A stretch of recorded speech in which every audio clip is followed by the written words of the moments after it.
আমার মেয়েটা ১১ বছর আগে নিজের অটিস্টিক ছেলেকে ফেলে চলে গিয়েছিল।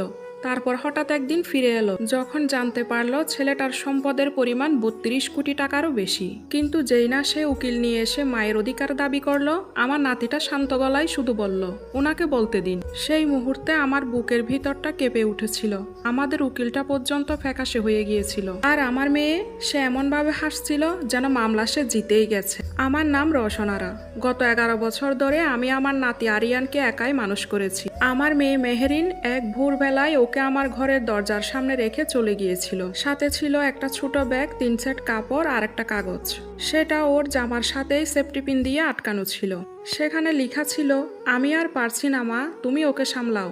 আরিয়ানের তখন মাত্র ৫ বছর বয়স। ও খুব কম কথা বলতো, কারো চোখের দিকে তাকাতো না। রাস্তায় মোটরসাইকেলের শব্দ হলেই ২ কান চেপে ধরে কাঁদতো। জামাটা আগে একটু শক্ত হলেই সেটা ছিঁড়ে ফেলতে চাইতো। বাড়িতে কেউ জোরে কথা বললেই টেবিলের নিচে লুকিয়ে যেত। আর মেহেরিন, সে সব সময় বলতো ও আমার জীবনটা শেষ করে দিয়েছে। একদিন আমি ওকে বলেছিলাম, মা হয়ে কেউ নিজের সন্তানকে এভাবে ফেলে যায় না। সে ঠান্ডা গলায় উত্তর দিয়েছিল, তাহলে তুমি ওর মা হয়ে যাও। তারপর দরজা বন্ধ করে চলে গিয়েছিল। এরপর আর কোনো ঈদেও আসেনি। আরিয়ানের জন্মদিনে একটা ফোনও করেনি। ও জ্বরে পুড়ে রাতের পর রাত কাঁপলেও খবর নেয়নি। স্কুলে যখন অন্য বাচ্চারা ওকে পাগল বলে ডাকতো, তখনও সে ছিল না। একবার এক ছেলে আরিয়ানের চশমা ভেঙে ফেলেছিল। উল্টো ক্লাস টিচার বলেছিল আরিয়ান নাকি আগে সমস্যা করেছে। সেদিন ছেলেটা পুরো রাস্তা মাথা নিচু করে আমার হাত ধরে হাঁটছিল।